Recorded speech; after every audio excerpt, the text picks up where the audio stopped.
Esselamu Aleyküm ve Rahmetullahi Teala ve Berekatuhu.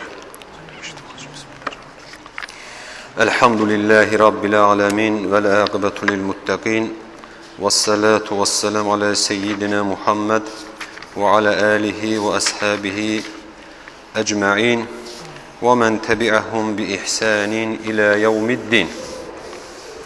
Allahümme ahricna min zulumatil vehm ve akrimna bi nuril fehm وافتح علينا بمعرفة العلم وسهل أخلاقنا بالحلم واجعلنا ممن يستمعون القول فيتبعون أحسنه اللهم لا سهل إلا ما جعلته سهلا وإن شئت جعلت حزن سهلا بقدرتك يا أرحم الراحمين اللهم أرنا الحق حقا وارزقنا اتباعه وأرنا الباطل باطلا وارزقنا اجتنابه أما بعد.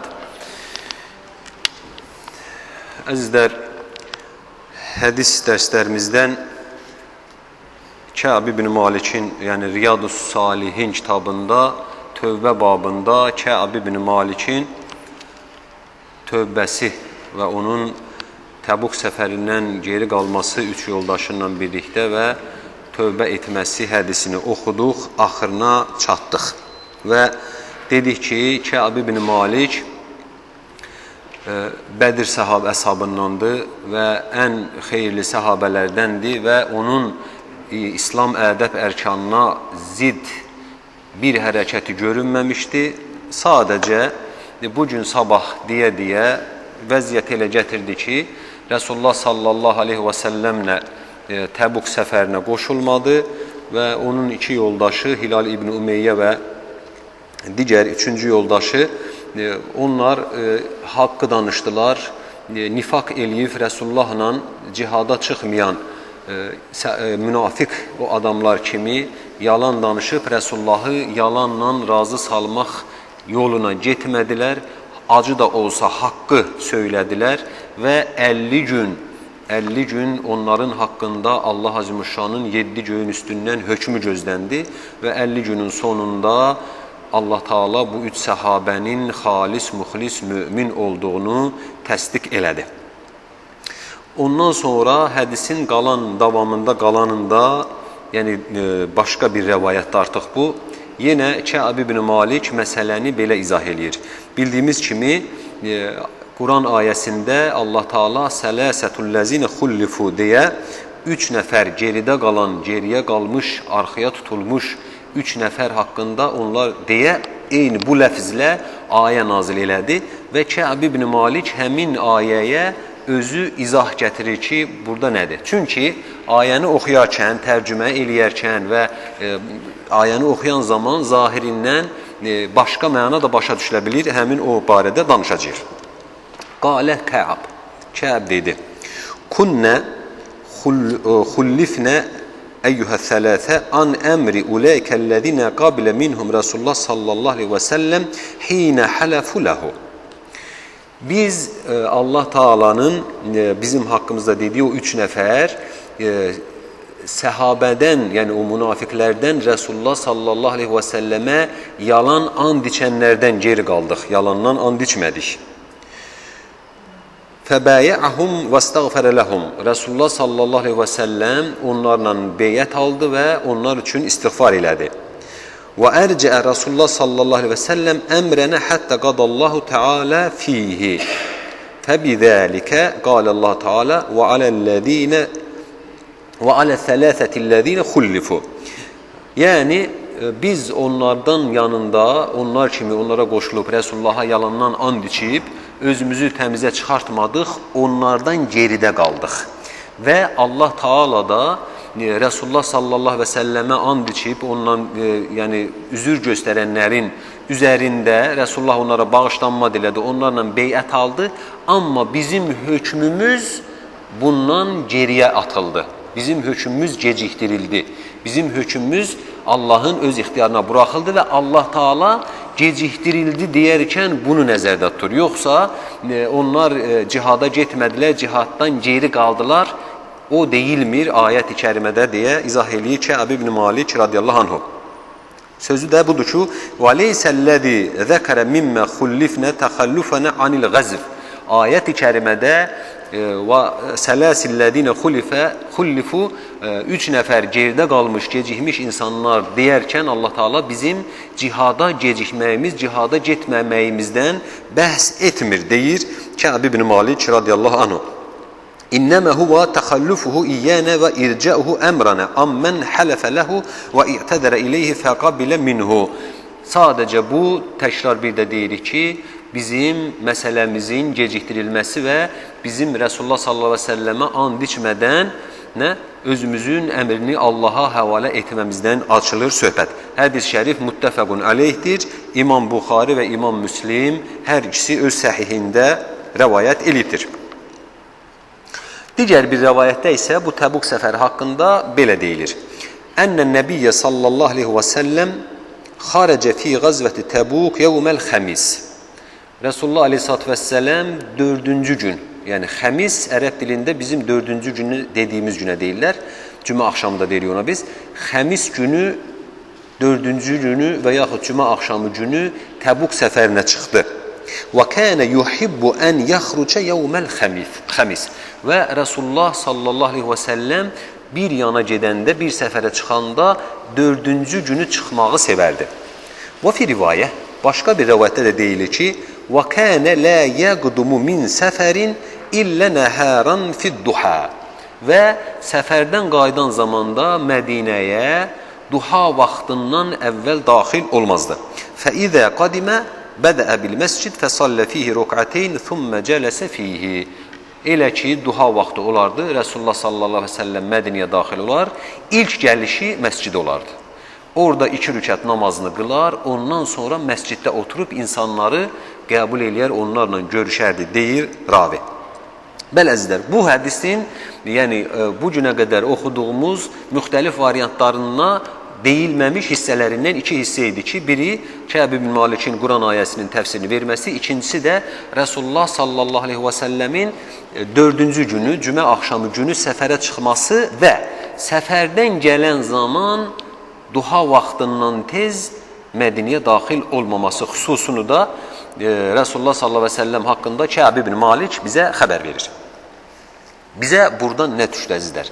Bu hədislərdən hansı ibrətləri və hansı öyüd, nəsihət və dərsi aldıq? 1. Hər necə olursa olsun, bir insan nəyin bahasına olursa olsun, haqqı danışmalıdır. Doğrunu söyləməlidir. Sabah biri gün mən dünyalıq olaraq və yaxud nə olaraq bir qazanc əldə eləyəcəm və yaxud bir şeydən, bir töhmətdən xilas olacam adına yalan danışmaq müminin vəsfindən deyildir. Niyə? Çünki burada hədisdə yalan danışıb Resulullahdan istiğfar alanların halı, axır aqibət Allah Taala tərəfindən ayədə çox pis bir şəkildə bildirildi və şərh edildi və keçən dərsdə də dedik, buna murdar dedi Allah Taala, rics dedi. Rics iyrənc murdara dərlər əzizlər. Allah Taala üzərinizə afiyət, donuz ətini, qumarı, şərabı, çaxır dediyimizi rics adlandırır kitabında. İyrənc olan murdar şey. Və burada da bu ayədə də yalanı rics adlandırır. Oradan biz başa düşürük ki, yalan xoşa gəlməz, iyrənc, murdar bir davranışdır. Sonra, el arasında əzizlər bir adət var. Yaşlılar bunu eləyər adətən. Və zaman bəlkə də biz onun mahiyyətini başa düşməz, onun haqqında geri irəli danışarıq. 4-cü günlər, cümə axşamı günləri xüsusi bir iş olanda, xüsusilə o günə istəyərlər ki, düşsün.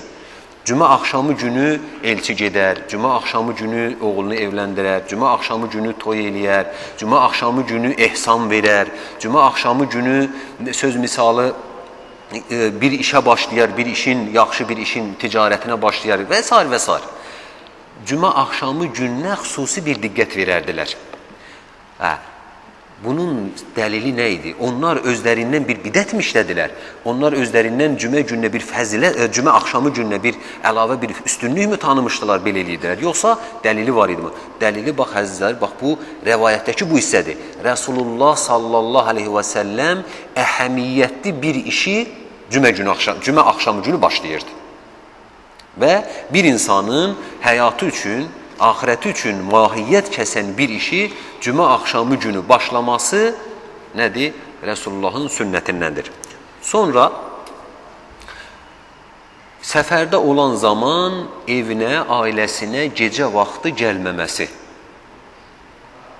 Şəhərinə, ölkəsinə gecə vaxtı gəlməməsi. Bu da Resulullah sallallahu aleyhi və səlləmin sünnətlərindəndir ki, Resulullah dediyimiz kimi, hətta digər bir hədisdə də hər hansı biriniz gecə vaxtı öyünə çatarsa, evinə daxil olmasın, səhər açılana qədər gözləsin deyə nədir? Göstəriş verir. Növbəti hədisimizdə oxuyuruq. An Əbi Nuceyd bidammin nun və fəthul cim İmran ibn-i Husayn el-Xuzai radiyallahu anhuma enne imra'aten min Cüheynə ətət Resulullah sallallahu aleyhi və səlləm vahiy hublə minəz-zina. Əbu Nuceyd, Nuceydin atası İmran ibn Husayn deyir. İmran ibn Husayn əzdər səhabədən möhtərəm, hörmətli, yəni adı çəkilən elm əshabı olan səhabələrdən bir səhabədir və çox hədis rəvayət olunub onun rəvayətindən. İmran ibn Husayn deyir ki, bir dəfə bir qadın Resulullah sallallahu aleyhi və səlləmin yanına gəldi və hamilə idi. Yəni, gələn qadın hamilə idi. Həmli də zinadan idi. Yəni, bir qadın zina eləmişdi və ondan hamilə qalmışdı. Bu şəkildə Resulullah sallallahu aleyhi və səlləmin yanına gəldi və dedi: Ya Resulallah, əsabtu həddən fəəqimuhu aleyyə. Ey Allahın Rəsulu, mənim üzərimə hədd vacib oldu. Mən həddə layiq oldum. Onu mənim üzərimdə tətbiq elə. Bildiyimiz kimi əzizlər, İslam şəriətində sadəcə 3 halda insan öldürülür və buna hədd deyilir. Yəni, bugün biz müasir terminologiya ilə desək, ölüm cəzası, yəni məhkəmədə, hökmdə, cinayətdə olan ölüm cəzası İslamda hədd adlanır. Bu da sadəcə 3 halda caizdir.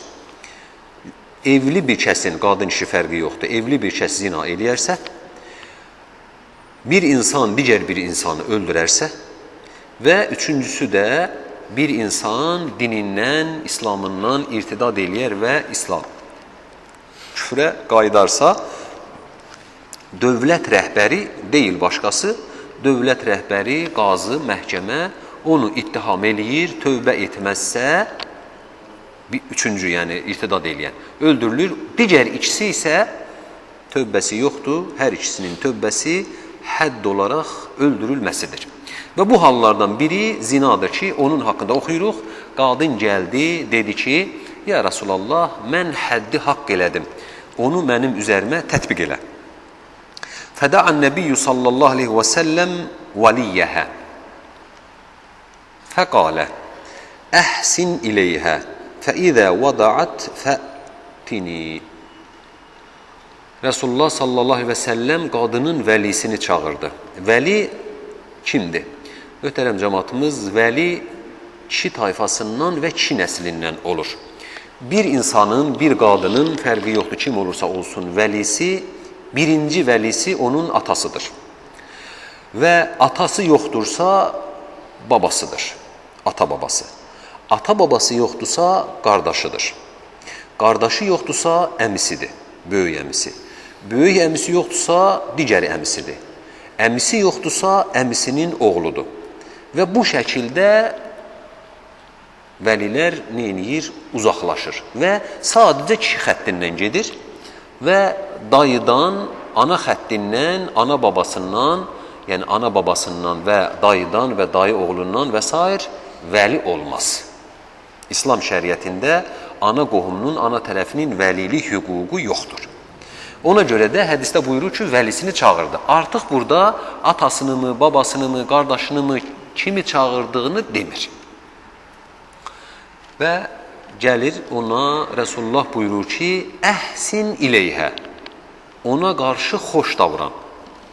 Əhsin iləyhə, ona qarşı xoş davran. Bəli, əzizlər, zaman-zaman öz dinimizi, yəni dini mənbəmizi, qanun qaydamızı bilməməyimiz zaman-zaman özümüzə qarşı ikrah hissi törədəcək hərəkətləri etməyə bizi vadar edir. Niyə?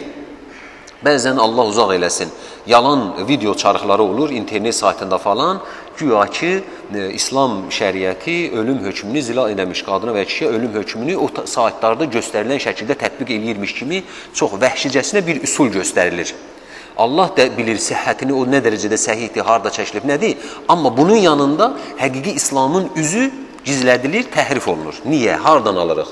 Bax, Resulullah sallallahu aleyhi və səlləm nə deyir? Əhsin ileyhə.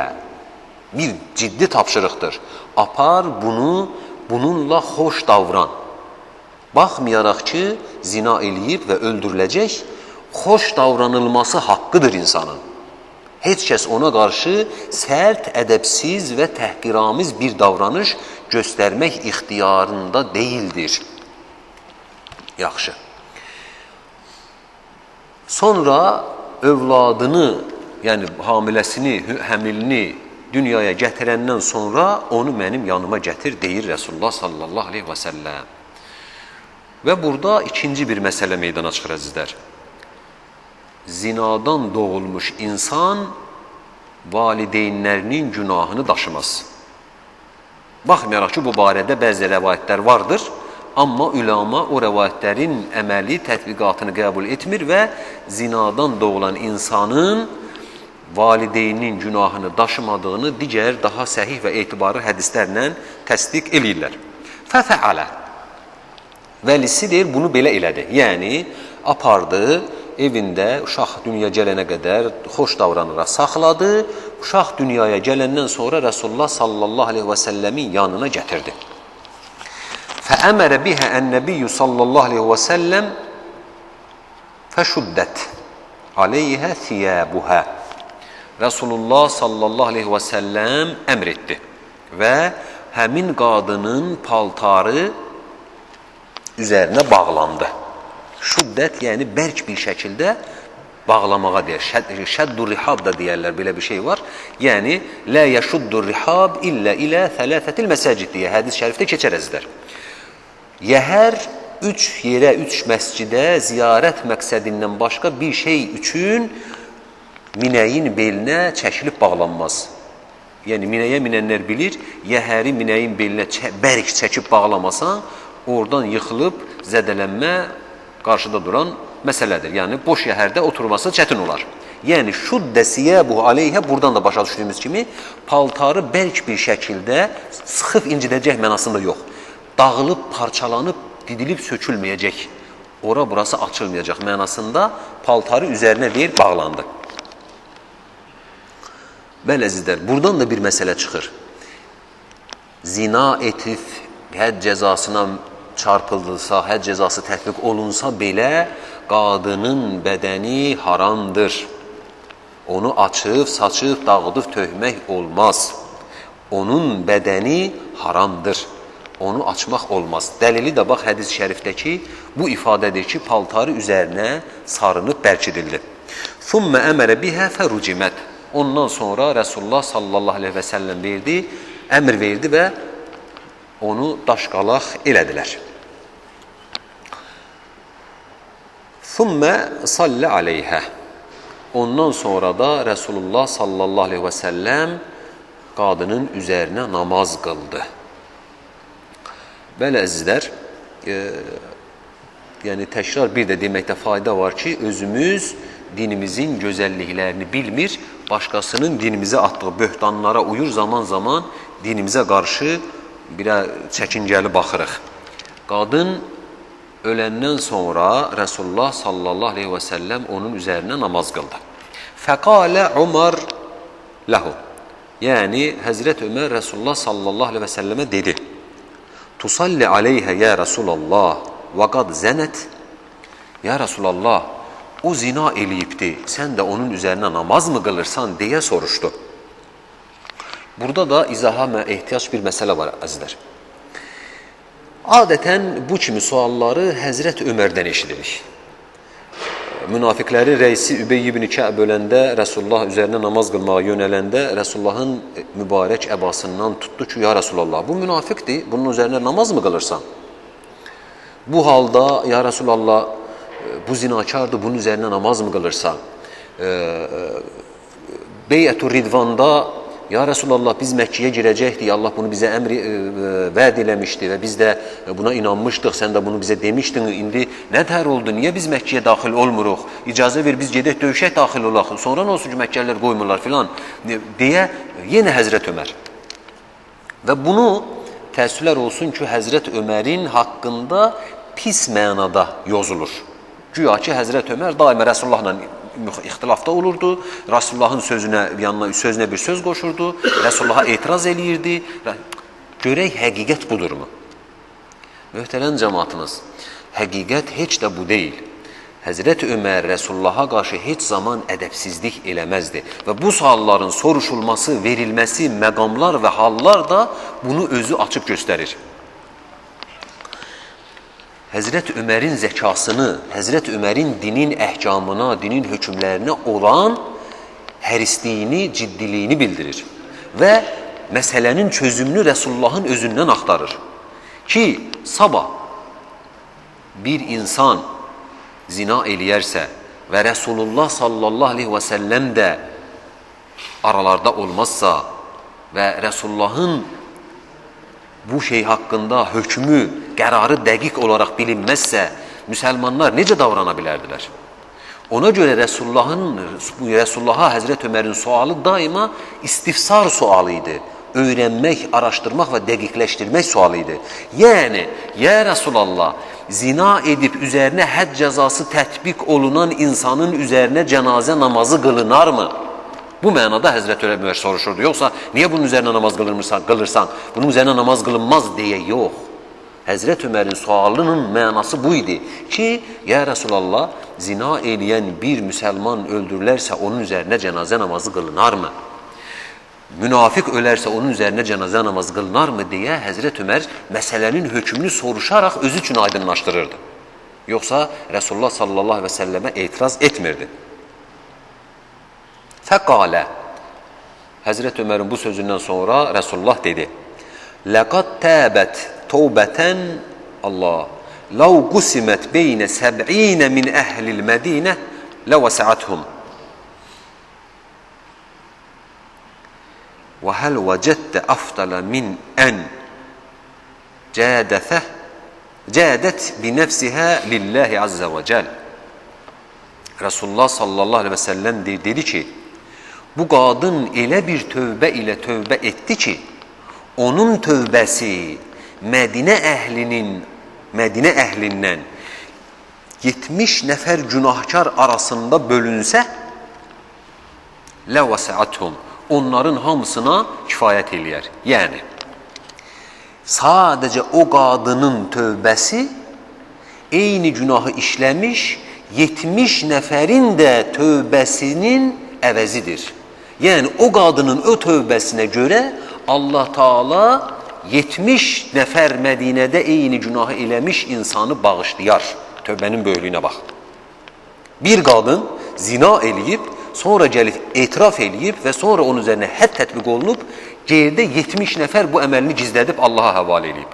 Allah o qadının hörmətinə o 70-i də, o tövbəyənin hesabına o 70-i də bağışlayır. Ona görə də Resulullah sallallahu aleyhi və səlləm deyir ki, bu qəbristanlıqdan 70 min nəfər bağışlanacaq buradaşların xatirinə. Bəqi qəbristanlıqda dəfn olunan insanların 70 mini o qəbristanlıqda olanların xatirinə sorğusuz sualsız cənnətə göndəriləcək. Niyə? Çünki bax budur qarşımızda hədis var. Lav qusimət səb'inə min əhli Mədinə. Mədinə əhalisindən 70 adamın arasına bölünə, hamısını Allahın bağışlaması üçün kifayət eləyər.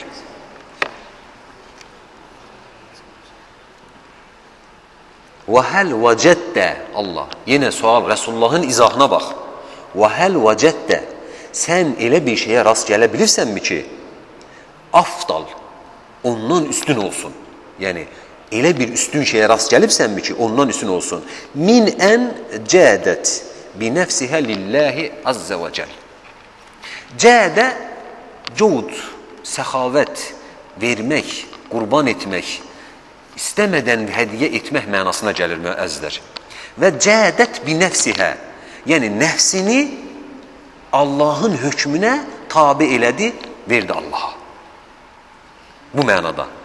Cömert insanlar dərlər, eyni şeydir. Cud ərəb dilində səxavət, əl açıqlıqdır. Bir qadın öz nəfsinə qarşı əl açıqdır. Niyə? Öz nəfsini, öz günahını, cəzasını alaraq Allaha verir ki, ya Rəbbi, yetər ki, sən bağışla. Bundan fəzilətli bir şey, afdalə min ən cəhədət bi nəfsihə lilləh əzzə və cəl. Allaha öz canını verməkdən əfsəl sən bir şey. Nə bilirsən ya Ömər? Deyə sual eləyir. Əzizlər, yəni təbir caizsə, Allah burada bizi xətadan qorusun. Bunu şəhadətlə müqayisə eləyə bilirik bu ifadəyə görə. Birisi canını verir, gedir Allah yolunda döyüşür. Birisi də nəfsinə aldanır. Nəfsinə aldanandan sonra nəfsinin bağışlanması üçün geridən o nəfsini Allaha verir. Ki, ya Rəbb, artıq mənim bu dünyada yaşamaq ixtiyarım qalmadı. Şəhidin günahı niyə bağışlanır? Şəhidin sorğu sualı nədən ötürü qaldırılır? Çünki canını Allaha verir. Tövbə eləyib canını verənin fərqinlə şəhidin fərqi nədir? İkisi də canını Allaha verir, ikisi də günahlarından bağışlanır. Biri bilərək elədiyi günah üçün, digəri İslamın izzəti qalxır onun üçün, ona görə də Allah onu əfv eləyir. Bəli, əzizlər, bax, bir tövbənin nəticəsi budur. Ona görə də Rasulullah sallallahu əleyhi və səlləm tövbə eləmiş qadına bunun tövbəsi 70 nəfərin arasında bölünsə, hamısına yetər deyir. Etiraf eləmək. Və bu manada tam bu saat yadıma sala bilmirəm mənbəsini. Güman eləyirəm ki, amma hədisdir. Hədis olmasa belə, yəni səhih bir mövzudur. Eyni şəkildə bir nəfər qadın zina eləyir. Zina ittihamından, daha doğrusu rəcm olunur, öldürülür.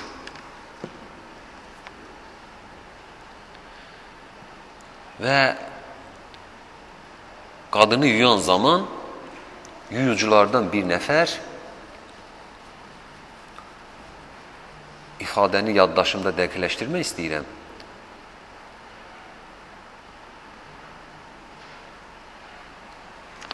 Rəbbinə isyan eləyən orqanın, cinsi alətin halı nədir görəsən deyə belə bir ifadə istifadə edir qadın. Və deyən zaman əlinlə qadına, yəni o ölmüş qadına toxunur. Bir cəza olaraq, eyni zamanda bir kəramət olaraq adamın əli qadının bədəninə yapışır. Adamın əli qadının bədəninə yapışır, qopur. Və buradan həmin qadının iffətli olduğunu başa düşürlər insanlar və mümkün deyil, qadın əli heç cür qopmur əli. Ondan sonra gəlir, qazıya deyirlər məsələyi, qazı böhtan həddi tətbiq eləyir. Böhtanın da həddi nədir? 80 kötək. Qadına 80 kötək, yerində 80 kötək vururlar, ondan sonra əli qopur. Bəli, əzizlər, hər zaman deyirəm, əvvəldə də özümə deyirəm, odu söndürüb külünlə oynayırıq. O qədir elə incəliklər, o qədir elə gözəlliklər var ki, xəbərimiz yoxdur. O elə dedi, bu belə dedi, onların arxasındayıq. Amma bu incəlikləri, bu iffət təmizliklərini, bu dilinə sahib olmağı, bu əlinə sahib olmağı, onun haqqında çox az düşünürük, az. Və bir insan tövbə eləyərsə, namazına qaydarsa, vallahi Allah mühafizə eləsin, bundan da qorunmaq çox çətindir. İstədiyimiz sözü danışırıq. Dünəna kimi filan yerdə filan idi, dünəna kimi belə idi, indi gəlib namaz qılan olubdur, deyə danışa bilirik. Amma tövbə keçmiş günahları yuyar, aparar. Allah Teala nə buyurur? Demirmi ki, tövbə eləyim, mən sizin tövbənizi qəbul eləyirəm. Xeyrül xəttainə tavvabin demirmi Resulullah? Tövbə eləyən xətakarların ən xeyrisi tövbə edənlərdir, demirmi? İnnallah yuhibbut tavvabin ve yuhibbul mutatahhirin diye Allah Teala tövbe edenleri ve temizlenenleri sevir diye ayet-i kerime yoktu mu? Ona göre əziz cemaatimiz, ona göre əzizlər, insanların qüsurunu araştırmaqdansa öz günahlarımıza tövbə eləyib qayıtmağımız nə gözəl olardı. Hədis-i şərifi İmam Müslim rəvayət eləyib. Və burada bir məsələyə toxunmaq istəyirəm əzizlər. İsra surəsinin 31, 32, 33. ayəsində Allah Taala'nın ayələrində çox incə bir hikmət var. Elə bir hikmət ki, Allah Kur'an'ın möcüzə kitap olduğunun dəlillərindən biridir deyə bilərik. Allah o ayə ilə insanlara görün necə xitab eləyir. Estağfirullah. وَلَا تَقْتُلُوا أَوْلَادَكُمْ خَشْيَةَ إِمْلَاقٍ نَحْنُ نَرْزُقُهُمْ وَإِيَّاكُمْ إِنَّ قَتْلَهُمْ كَانَ خِطْئًا كَبِيرًا. Övladlarınızı kasıblıq, aclıq qorxusundan öldürməyin. Onları da, sizi də biz ruziləndiririk. Çünki onların qətli çox böyük bir günahdır. Birinci şey, ona izah verməkdə fayda var. Allah Teala çox, yəni tez-tez soruşulur ona görə. Sual eləyirik. Deyirlər ki, nəyə görə? Quran-ı Kərimin tərcümələrini oxuyanda baxırıq ki, Allah Teala biz deyə danışır. Amma özündən danışır, Subhanahu wa Taala. Demirik Allah'tan başqa ilah yoxdur. Demirik Allah'ın şəriki bənzəri yoxdur. Amma niyə biz deyir Allah? Mən demir. Sual edirlər. Cavabı. Ərəb dilinin qaydasıdır. Bir danışan, bir mütəkəllim gücünü, qüvvəsini, təkəbbürünü göstərmək üçün mən deməz, biz deyər. Ərəb dilində bir şeyə biz etdik deyərsə, bu güclə, qüvvətlə, həşmətlə olunduğunu bildirər. İnsan üçün biz demək kibirdir, haramdır. Amma Allahın vəsfidir təkəbbür. Çünki təkəbbürlənməyə haqqı olan həqiqi mütəkəbbir Allahdır. Ona görə Allah özünün ehtişamını, Subhanahu wa Taala, özünün əzəmətini, böyüklüyünü, gücünü, qüdrətini insanların şuuruna çatdırması üçün biz deyə xitab eləyir. Və deyir ki, övladlarınızı aclıq qorxusundan, kasıblıq qorxusundan öldürməyin. Ayədə nədən danışılır əzizlər? Qətildən, ölümdən, öldürməkdən.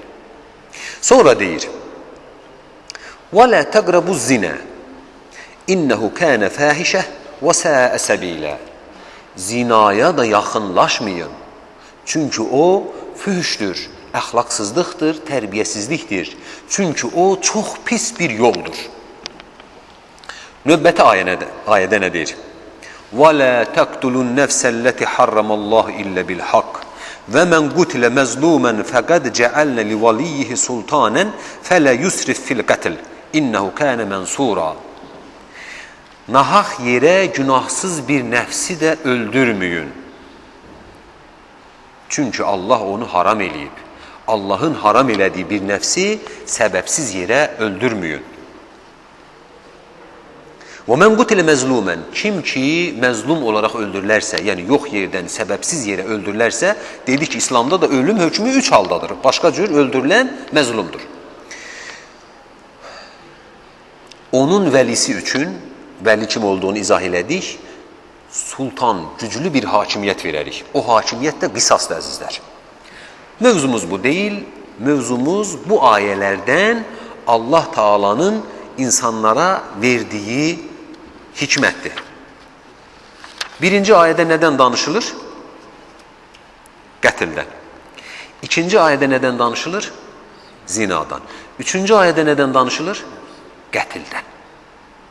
Birincidə uşaqları öldürməyin deyir, üçüncüdə nəfsi öldürməyin deyir. Ortada zinadan danışır.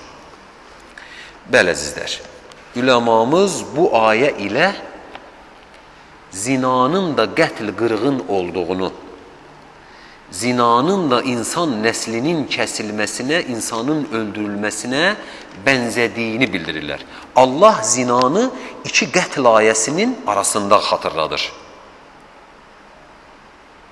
Bəli əzizlər.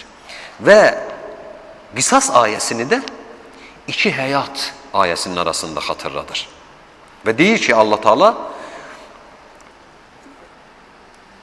Və fil qisasi həyatun lakum ya ulil albab. Qisasda sizin üçün həyat vardır ey düşüncə sahibləri. Bir insanı vur öldür, sonra denə ki, onun üçün həyat var. Qisas öldürüləcəyini bilən insan öldürərmi? Əbədən, öldürməz. Bəli əzizlər, Quranın tərtib möcüzəsinə baxdıqmı? İki ayənin arasına, iki qətl ayəsinin, ölüm ayəsinin arasına alıb Allah Taala zina əməlini. Niyə? Hansı zinakar zinasından övlad olmasını istəyər? Əbədən. Çalışacaq ki, öldürsün, izitsin. Qətl deyil. Nəslin kəsilməsi deyil. Bəli əzizlər, bax Allah Taala'nın ayələrin tərtibində də insanların ağlına müraciət edib, diqqətlə oxuma hikməti bax belə aydın olur bizə. Növbəti hədisimiz tövbə bəhsini oxuyuruq. An İbn Abbas və Ənəs İbn Malik. Abdullah İbn Abbas və Ənəs İbn Malik rəvayət edir hədis-i şərifi. Radiyallahu anhum, Allah hamısından razı olsun. Ənə Resulullah sallallahu aleyhi və səlləm qalə. Resulullah sallallahu aleyhi və səlləm dedi. Lau ənə libni Ədəm vadiyən min zəhəbin əhəbbə ən yəkun ləhu vadiyən və lən yəmlə'u fəhu illə turab və yətubullahu alə mən təb. Muttəfəqun aleyh. İmam Müslim və İmam Buxarinin rəhməhumallah, Allah hər ikisinə rəhm eləsin, rəvayət elədikləri müttəfəqun aleyh hədisdə deyir Resulullah sallallahu aleyhi və səlləm. Lau ənə ibn Ədəm vadiyən min zəhəb. Əgər bir insanın vadi dolu qızılı olarsa, bax, əgər bir insanın vadi dolu qızılı olarsa, vadi əzizlər, ərəb dilində, elə bizim dildə də keçib istifadə olunmuş bir şeydir, suyun axıb dərə şəklinə saldığı bir yerə deyərlər. Vadi odur. Su axır, bir yeri dərə şəklinə salır və o dərənin içində o yerin adına vadi deyərlər. Düşünün bir vadi, Resulullah sallallahu aleyhi ve sellem deyir ki, o vadi dolu qızıl ola. Bir insanın o vadi dolusu qızılı ola. Niyə eləyəcək? Əhəbbə ən yəkunə ləhu vadiyən. O bir vadi, bir çay yatağı, bir dərə dolusu qızılı olan insan deyir, sevəcək, istəmək yox, sevəcək. İstəmək başqadır. İstəyərsən, amma olmaz. Amma sevmək, yəni şiddət göstərir, yəni ona o dərəcədə hərisliyi bildirir. Sevəcək ki, iki vadi olsun o qızıl, çox olsun yəni. Yəni, insan oğlunun dünya malına həvəsi. وَلَنْ يَمْلَأُ فَاهُ إِلَّا تُرَابٍ. Ağzını da torpaqdan başqa bir şey doldurmur. Burada da bir kinayə var əzizlər. Ağzını da torpaqdan başqa bir şey doldurmur. Yəni, insan oğlunun ağzını torpaq necə doldura bilər? Yediyimiz nədir? Torpaq deyil. Yediyimiz torpaqdan başqa bir şey deyil əzizlər. Ət də yesək torpaqdandır, torpaqdır, torpaq olur. Bitki də yesək torpaqdandır, torpaq olur. Nə yeyirsəksə yeyək, torpaqdandır, torpaq olur. Ona görə Resulullah sallallahu aleyhi ve sellem kinayə olaraq deyir ki, insanoğlunun ağzını torpaqdan başqa bir şey doldurmur. Və öləndə də özü də torpaq olur, gedir. Sonra buyurur, وَيَتُوبُ اللّٰهُ عَلَى مَنْ تَابٍ. Bizim məhəll-i şahid deyilən, yəni mövzumuza aid olan, dərsimizə, bəhsimizə aid olan hissəsi, hədisin budur. وَيَتُوبُ اللّٰهُ عَلَى مَنْ تَابٍ. Allah tövbə edəni bağışlayır. Allah tövbə edəni bağışlayır. Bir insan günah eləyərsə, bir insan xəta eləyərsə, tövbə eləmədikcə, Allahdan əf bağışlanma diləmədikcə, Allah onu bağışlamaz. Amma elə ki çevrildi, ya Rəbbi, zəif quluna aldandım, nəfsimə aldandım, günahıma aldandım, əff ilə, əsirgə, bir də dönməyəcəm, bir də qayıtmayacam deyə tövbə eləyərsə, Allah Taala həmin qulu bağışlayır və əvvəlki tövbəsindən bir əsar əlamət o insanın əməl dəftərində qalmaz bir şərtlə, ixlas olarsa. İxlas olarsa Allah Taala qulunu bağışlayır, deyir Resulullah sallallahu aleyhi ve sellem. Növbəti hədis əzizlər. Və an Əbi Hureyrətə radiyallahu anhu ənə Resulullah sallallahu aleyhi və səlləm qalə.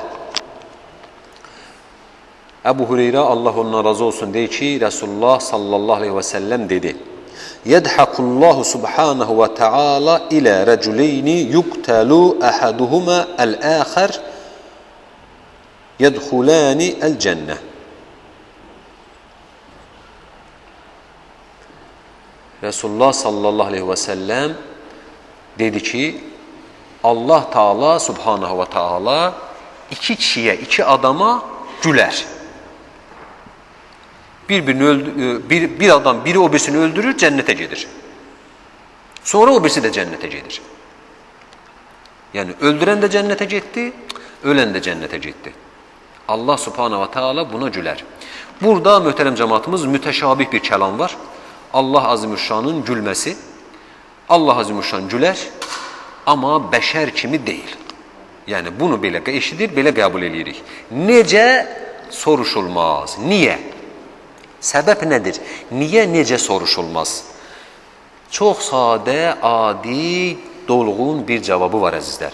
Allahın zatı haqqında necə, nə cür sualı verilməz?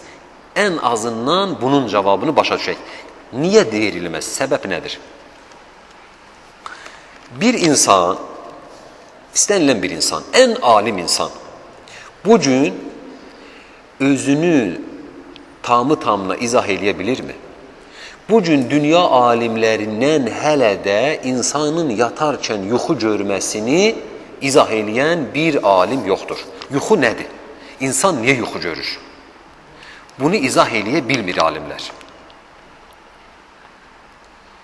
Ən müxtəlif hipotezalar, ən müxtəlif fərziyyələr var, amma mahiyyət, həqiqət, keyfiyyət yoxdur ortada. Sözdü deyir. O birisi də qalxır, etiraz edir. Bir insan özünün halını haqqınla izah eləyə bilmir. Bunu yadımızda saxlayırıq. İkincisi, bir insan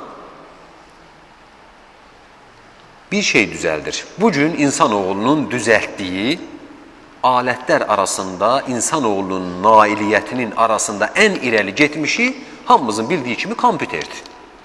Robot düzəldir, kompüter, oraya bir iki proqram yazır, hərəkət eləyir, səninlə söhbət eləyir, hər şeyi bacarır. Əziz cəmaatımız, insanın düzəltdiyi bu kompüter, insan haqqında, insanın yüklədiyindən başqa, incədir, xahiş edirəm, diqqətinə qulaq asın. İnsanın o kompüteri yüklədiyi proqramlardan, məlumatlardan başqa bir şey verə bilər? Mümkün deyil. Bir kompüter proqramına, deyək ki, söz məsəli, Azərbaycan şrifti yüklənməyibdir. 100 il çalış, sən o kompüterdə Azərbaycan yazısı yaza bilməyəcəksən. Və o kompüter sənlə Azərbaycan hərflərinlə işləməyəcək. Niyə? Çünki insan olan düzəltdiyi o kompüterə Azərbaycan şriftini yükləməyib. İndi sual edirəm. Kompüter insanı vəsf eləyə bilərmi? Bir halda ki, insanın yüklədiyindən başqa bir şey bilmir. İnsan özünü vəsf eləyə bilmirsə, onun düzəltdiyi kompüter insanı hardan vəsf eləyəcək? Mümkün deyil insanı kompüter vəsf eləsə ki, insan belə bir şeydir. İncəliklərinə qədər. Bunu bir misal çəkdim. Valillahul məsəlil ə'lə. Ən ali misal Allaha məxsusdur. Allahın yaratdığı bir insanın beyninə Allah subhanahu və taala özünün zatı haqqında bir proqram verməyibsə, insan onu yaradan Allaha hardan başa düşəcək? Mümkündürmü dərk eləsin? Təbii ki, mümkün deyildir. Çünki Allah Taala insanın şuuruna onu dərk eləyəcək proqramı vermədi. Dəlil varmı? Allah Taala kitabında buyurur: وَمَا اُوْتِيْتُمْ مِنَ الْاِلْمِ اِلَّا قَلِيلًا. Sizə çox az elm verildi. Ümumi mənada, bu xüsusi bir şey deyil, ümumi olaraq insana verilən elm Allahın deməsindən çox az bir şeydir. Ona görə də əzizlər, necə sualını vermirik. Niyə? Bəri başdan özümüzün acizliyimizi özümüzün başa düşə bilməyəcəyimizi başa düşür və bu sualı vermirik. İnanırıq ki, Resulullah necə deyibsə elədir. Keyfiyyətini Allah bilir. Kimin üçün gülər Subhanahu wa Taala? İki insan üçün ki, biri o birini öldürər, ölən də, öldürən də cənnətə gedər. Necə? Yuqatilu həzə fi səbilillah feyuqtalu. Bu insan çıxdı Allah yolunda döyüşdü. Allah yolunda döyüşdü. Neçə insanlar, səhabələr şəhid oldu, getdi. Kim öldürdü onu? Bir müşrik. Bir gözəl misal çəkəcəm inşallah, tam gözəl başa düşəcəksiniz. Bu Allah yolunda döyüşən cənnətə getdi mi, getmədi mi? Sabitdir, şəhidlər cənnətlikdir, şübhə yoxdur. Allah yolunda döyüşdü, öldürüldü və cənnətə getdi. Yaxşı, bəs öldürən, Allah yolunda döyüşəni öldürən necə ola bilər ki, cənnətə getsin? Tövbə elədi, iman elədi, öldü və cənnətə getdi. Resulullah buyurur. ثُمَّ يَتُوبُ اللّٰهَ عَلَى قَاتِلٍ فَيُسْلِمُ فَيَسْتَشْهِدُ. Ondan sonra da şəhid olur və o da cənnətə girir. Nə çox oldu elə şeylər? Allah razı olsun, Xalid ibn Vəlid müşriklər tərəfində deyildimi? Onların tərəfində döyüşmədimi? O zaman Uhud hərbində şəhid olanlar cənnətlik deyilmi? Cənnətlikdir.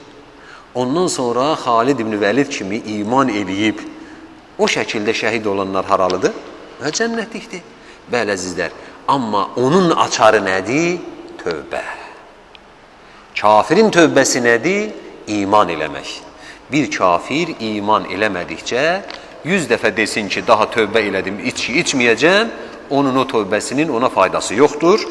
Günahı belindədir. Çünki küfürdən sonra tövbə yoxdur. Bəli. Hədis şərifimizi İmam Müslim və İmam Buxari rəvayət eləyibdir. Bura kimi tövbə hədislərini, tövbə babına aid olan hədisləri oxuduq. İndi ikinci babı, növbəti babı başlayırıq əzizlər.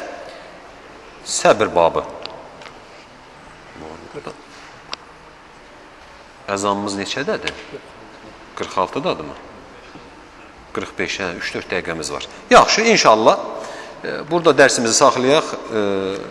Allah qoysa, Allah sağ saxlasa, qaldığımız yerdən davam eləyərik. Sualı varsa qardaşların eşidirəm. Siz dediniz ki, qadın gəldi, zina etdi, tövbə elədi. Resulullah ama onu niyə daşqalaq elətdirdi burada? Onun zinanın tövbəsi daşqalaqdır. Məsələ odur. Zinanın tövbəsi daşqalaqdır. Daşqalanın öldürülür. Zina, evli adamın, evlinin zinasın. Subahınki 100 şallaqdır, 100 kötək. 100 şallaq sonra buraxılır. Sürgün alimlər arasında ixtilaflıdır. Çünki Həzrət Ömərin sürgünü qaldırdığı rəvayət olunur. Çünki bir nəfəri hədd tətbiq eləyəndən sonra sürgün elədilər, o da getdi, irtidad elədi. İslamdan çıxdı, yəni mürtəd oldu. Ondan sonra Həzrət Ömər dedi ki, mən onu bir daha heç kəsi sürgün eləmərəm. Bəli, o ixtilaflıdır alimlər arasında. Cəzası öldürülməkdir. O xətadır. Bəli, xətadır. Bir də diyyəti, qan bahasını bağışlasa, o da qətl xətadadır. Amma bilərəkdən gedib vurub adamı öldürsən, ona qan bahası yoxdur. Öldürülməlidir. Zinadan olan uşaqların dediyi ki, hara qulaq asırdın, kimə qulaq asırdın? Zinadan olan uşaqların hökmü heç nə. Onun valideynin günahını daşımaz, müsəlmandır, iman eləyərsə təbii və o da cəmiyyətin bir üzvüdür. Çərşənbə axşamı yox, cümə axşamı, 4-cü günü. Qaydanda duha vaxtı, o nə vaxt? Duha vaxtı günəş qalxıb, yəni çıxdı, təxminən 2 metr boyu yüksələndən ta günorta namazına qədər duha vaxtı deyirlər ona. Bəli, o vaxtı Resulullah Mədinəyə daxil olardı. Bəli, Subhanə Rabbika Rabbil İzzət amma yəsifun və sələmun aləl mürsəlin və elhamdülillah Rabbil aləmin. Esselamu aleykum və rəhmətullah.